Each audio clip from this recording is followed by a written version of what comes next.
Hello,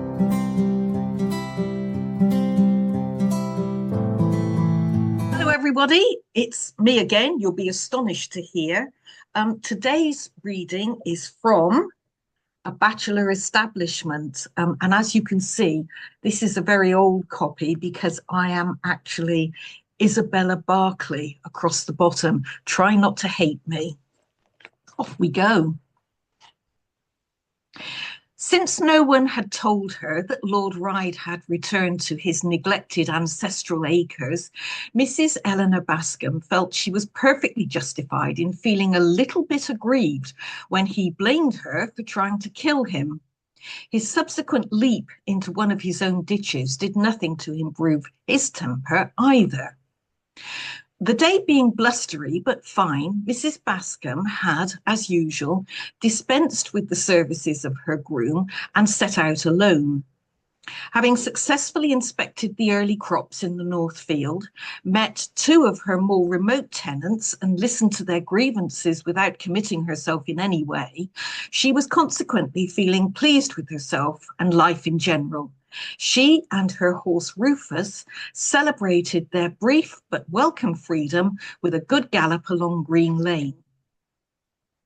Spring was now considerably advanced. Soft new leaves were thrusting themselves from every shoot.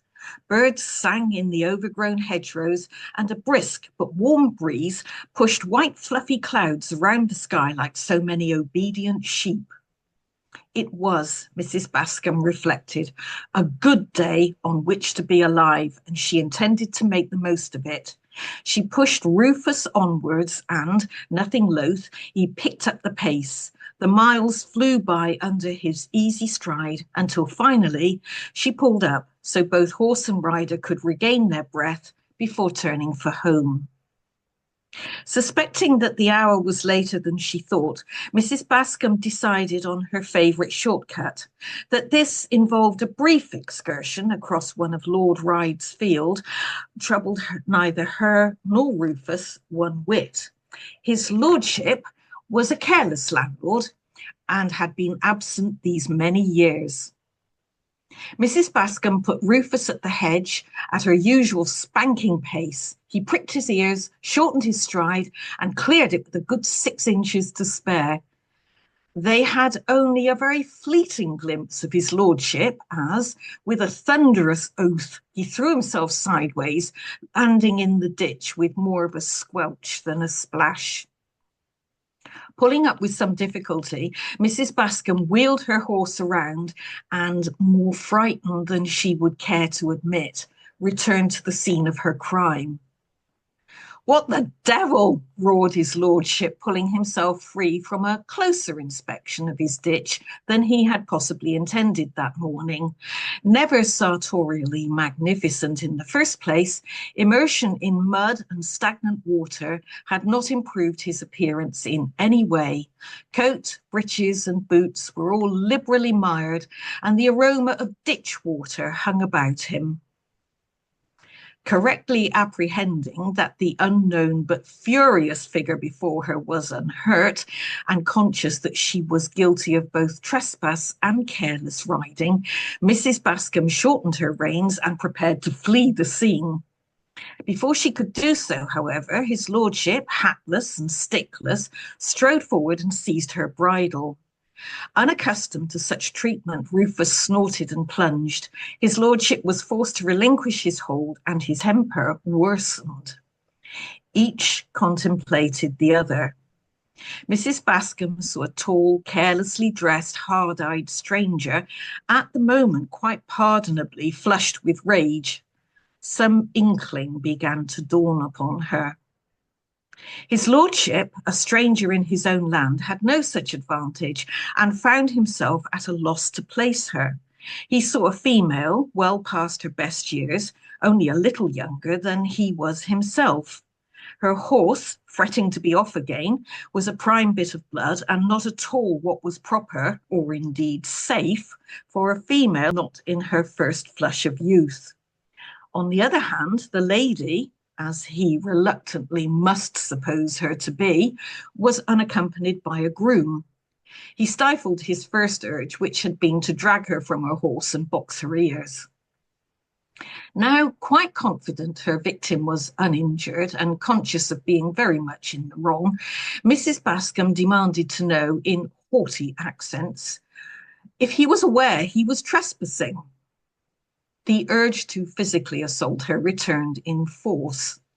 "I'm trespassing," he exclaimed, too astonished by this barefaced gull to make a more telling retort. "Yes, you are. I thought we had established that.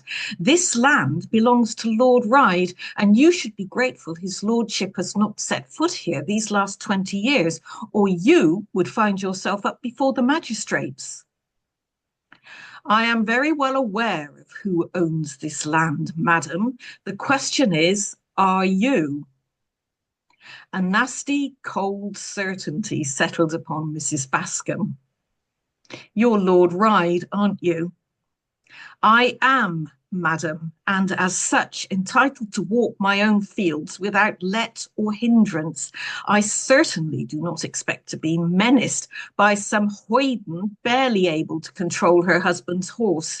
I do not know who you are, madam, nor do I wish to know, but I beg leave to inform you that your behaviour is none of your business, my lord. You yourself have said you are not my husband. I am not accountable to you for my actions, and I take leave to inform you that this path has been so heavily used over the last 20 years or so that it has practically become a right of way, and that if you cut your hedges occasionally, we would easily have seen each other, and that neglect of your ditches has contributed to the currently informal state of your clothing.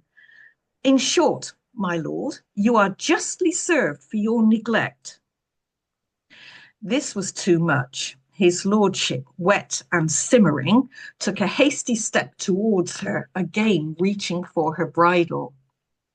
"By God, madam, if you were mine, I would beat you." Mrs. Bascombe's mud-freckled face grew very white and still. A certain contempt showed in her eyes. Over the years, Lord Ryde had endured many women looking at him in many ways, but very few with such scathing scorn and, yes, repulsion. He was suddenly aware that she was alone, miles from anywhere, and not a soul within earshot should he decide to carry out his threat.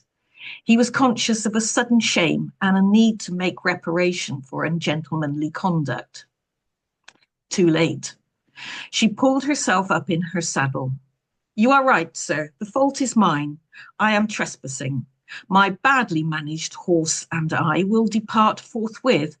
May I suggest your time here would be better spent attempting to bring your lands into some sort of order, rather than recklessly hurling yourself under the hooves of chance-met neighbours. Good day to you." And then she was gone, thundering across the field and popping her horse neatly over the hedge at the far end. His lordship, reflecting that there was nothing more irritating than being denied the last word, particularly when one was in the right, declined to re-enter his infamous ditch to recover his hat and stick, and stomped off back to his ancestral pile in no good mood.